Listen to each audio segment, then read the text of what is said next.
I really think the Corn Growers has been an important, vital organization in South Dakota. To have an organization that we as farmers can turn to work on the issues and represent us has been groundbreaking and instrumental in what we've seen in South Dakota agriculture. I don't think we'd have the ethanol industry if it wasn't for South Dakota Corn, even on a nationwide basis. I think that's where it started. The foresight that those individuals had and what it has grown to today is something that's truly amazing.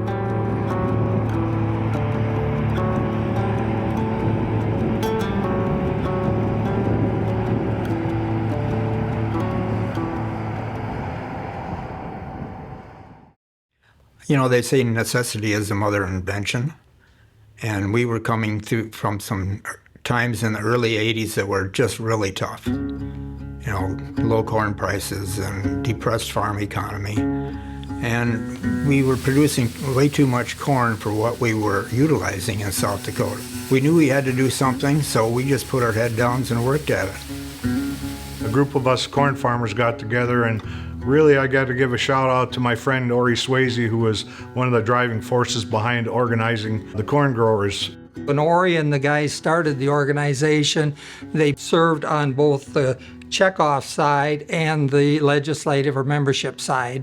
And the state said, you know, you need to divide off and have a different board for the legislative and a different board for the council. They helped propose the legislation for the Corn Utilization Council to help go on make the viability of corn producers in South Dakota that much stronger. That was our goal when we set out. The one thing the founding members said, all agreed upon, was our goal was to build processing in the state of South Dakota. It was a time ethanol was kind of getting going, but then you had politicians and everybody else and big oil saying, no, we can do this with oil alone. And we were saying, no, we need a homegrown product. You know, you got to look at the big picture. You've got to see what's this going to do down the road. Ethanol had a bad name at that point in time. And we knew it was a good product, and we wanted to prove that it was a good product and make some great things happen for the corn growers in the state. Lake Area Tech did a study with a bunch of small engines because it said, well, you can't run them in small engines. And so we had ran 10% ethanol with some other ones, and the ones that ran on 10% ethanol, we never had a failure. The ones that ran on regular gas had failures. And so it was an education factor. And we had a lot of people that believed in it and worked very hard to get the right information out.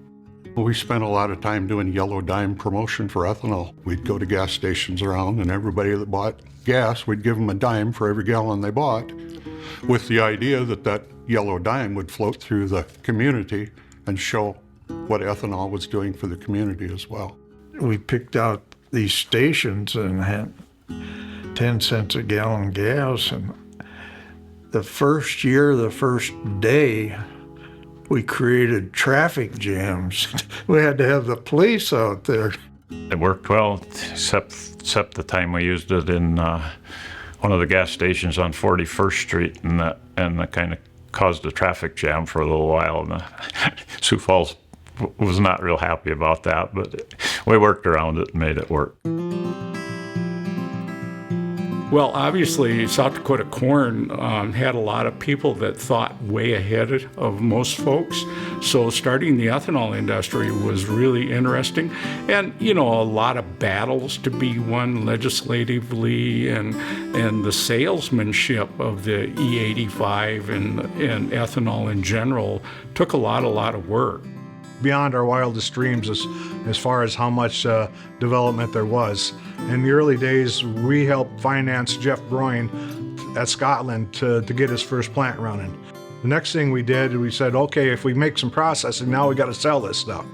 So we developed the first E85 car and got involved in racing ethanol, using ethanol in race cars. Everything we could do to develop usage of ethanol. And we called it the Bubba Factor.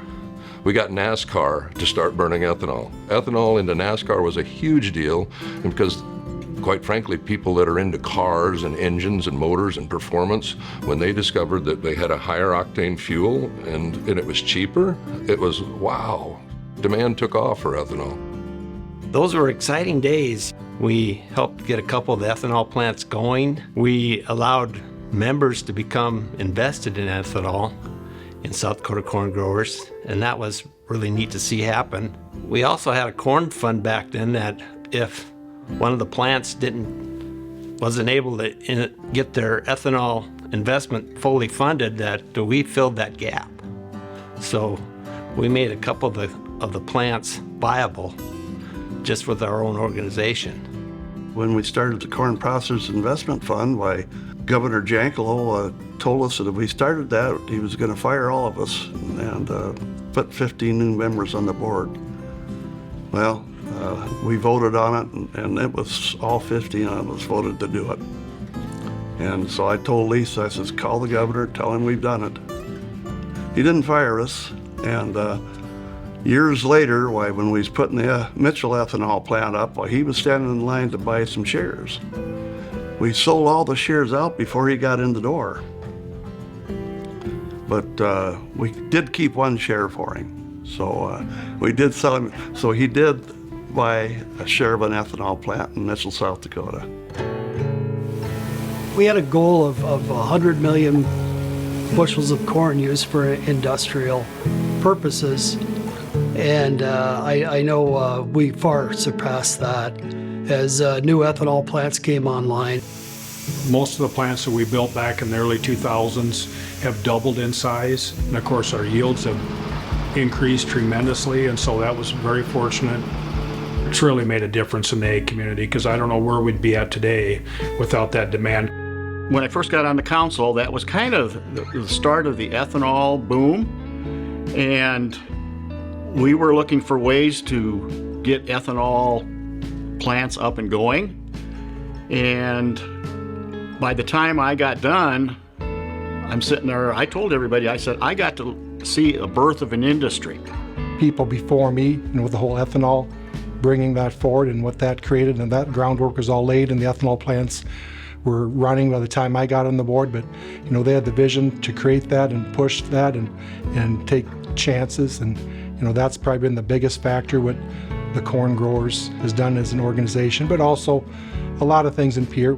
There's a lot of work goes on behind the scenes that people don't know. But you can't ignore the Farm Bill, especially in the Farm Bill. Probably crop insurance is the most, the item that has grown, matured, and become more sophisticated through the years, which really is a primary risk management tool for most farmers. And those policies are still in place today, and especially with crop insurance, which is a big thing in South Dakota because of our variability in weather. So those were issues that were important to us, and we did really dig in and try to get positive legislation for our growers. I don't know how we would even have Prevent Plant without South Dakota Corn. And when you talk to any farmer in South Dakota and they talk about Prevent Plant like it's an inalienable right. No, we had to work hard as a South Dakota Corn organization just to keep that. If anything happens in Farm Bill updates, it's because of South Dakota Corn. I'd like to think it lets us all sleep a little bit easier, knowing that we've got fellow farmers and folks out there representing us, whether it's in Pierre or Washington, D.C., and looking out for our best interest. What I always go back to, and my goal and the purpose of being on this board is to help farmers profit. So whatever we can do going forward to help with that, that's why we're here. And that's why the checkoff is there, is to help corn producers. The checkoff has been a big deal. We've always had money. You can want to do policy, but it takes money. It takes money, it takes time. And so we've had enough board members that were involved, wanted to do things, and were able to spend money to get things done. When we started the checkoff, most of the other corn commodity groups in Iowa and Minnesota and other states had a 1/4 cent checkoff. But we weren't that big of corn growers back in those days, and so we decided to have an impact. We were going to have to go a little bigger. So we went for a 1 cent checkoff, but we insisted to keep it refundable and we decided it was our job to sell it. And we had to sell it to the corn growers and say, look, you got the option of taking your money back, but we really hope you don't, because here's our goal. And I think we had to sell that goal that was to use it in the state of South Dakota. The other thing that was really good that we decided early on was that being a state checkoff, we were not going to send all of our money forward and then beg for some coming back. We chose projects that we thought would serve South Dakota farmers well. The checkoff gave this board that I served on an opportunity to a pool of funds that we could actually go out and encourage farmers to invest in ethanol plants. It gave us some money that we could go to SDSU and into their research department and have them and fund some programs that advance yields. Another area that we really worked hard on was research at South Dakota State University. One year there were 14 different research grants that we helped support at state. We always spent a lot of time with SDSU and working with them. Research projects, what can we do to help? What do we want you to do to help us, and things like that. So SDSU has always been a great asset for the corn growers. One of the other things that was real memorable was getting to work on and help see the beginning of precision ag up at SDSU. We've got a great new building and a new program up there, and I'd like to think that we kind of helped push some of that along.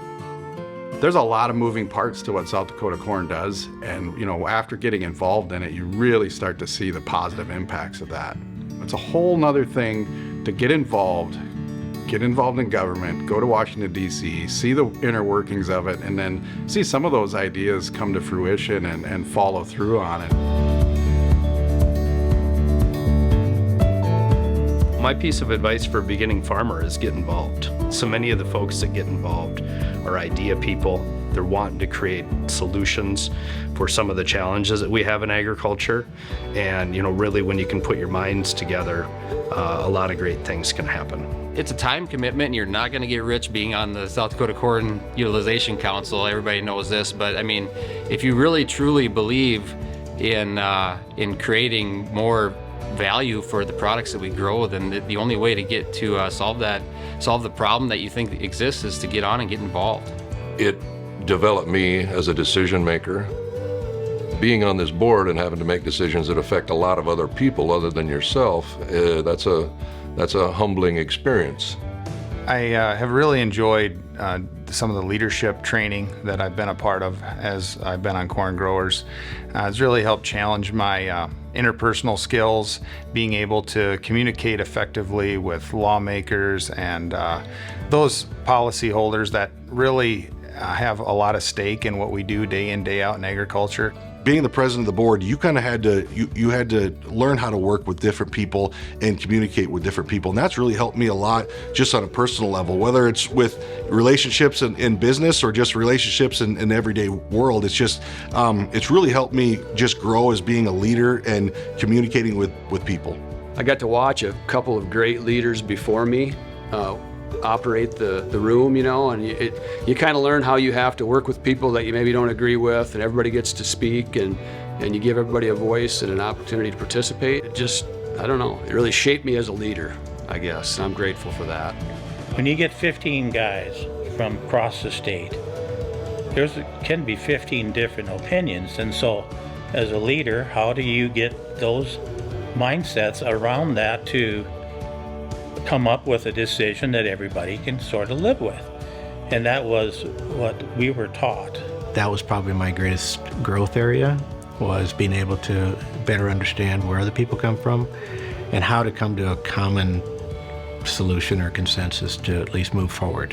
What I've noticed about being on this board for 12 years, it seems like there's always issues. It's never perfect. So we're always looking forward. What is the next hurdle we got to overcome? We're all in it for the betterment of corn farmers in South Dakota, and that's what we still have to keep our focus on going forward.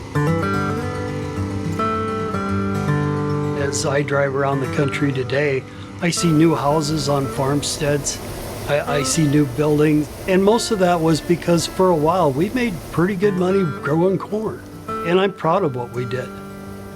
On the other hand, as far as where we're at today, someone needs to come up with an ethanol of their own. What's the next big thing after ethanol? You know, when ethanol came and we were grinding all this corn, this was great. And I thought, hey, here we go. Well, I forgot that corn growers raise corn and they keep raising the amount of corn that they have. And so there's more bushels to process. And so you got to find something else for the corn to go to. Seems like we keep increasing yield, so we're going to keep needing outlets for this stuff. And being hopefully on the forefront of some research and stuff, you know, or funding places that are on the forefront of the research. And being willing to change and adapt is something I think that we've had to do for the last 40 years, but we're going to have to do so at an even more rapid pace going forward. You never know what is on the horizon. Back when I was still on the board, which I termed off in 2022, sustainable aviation fuel was a concept. It was being developed in the background, but it wasn't even a thing yet. And, you know, 4 years later, here we are creating the groundwork for sustainable aviation fuel. Airlines are interested in it, policymakers are interested in it, and we really need to hit hard on that right now because it is an amazing opportunity for ethanol to fill that demand. We're at the tipping point right now today of, are we going to continue to go, are we going to go down again? Or are we going to find support for the next 20 years somewhere here, whether it's sustainable aviation fuel, E15, nationwide, you know, what is it? It's up to my generation of farmers and leaders now to figure it out and make it happen, right? The guys before, they saved us for 20 years. Now we got to save ourselves again, really. We always talk about moving the needle, you know, and sometimes you don't know that small needle move turns into a big game changer. So we're always probing, always looking for new uses, new technologies. Some pan out, some don't. We would try this and a little of that and a little of this, and some of them worked and some of them didn't, but we were trying many things. I think we kind of set the stage for the next set of folks to take off and run with some of the ideas. So that's my hope. It's really been a little bit overwhelming and humbling to be a part of the journey of what South Dakota Corn has done. And it's been humbling to be a part of making a difference. And I think the ethanol industry is something that we can look to as a huge success we've had, not only defending that, but hopefully looking forward to more grind in the future through that. Well, it's an amazing organization that's come a long way in 40 years. And, you know, it'll be interesting to see what the next 40 bring.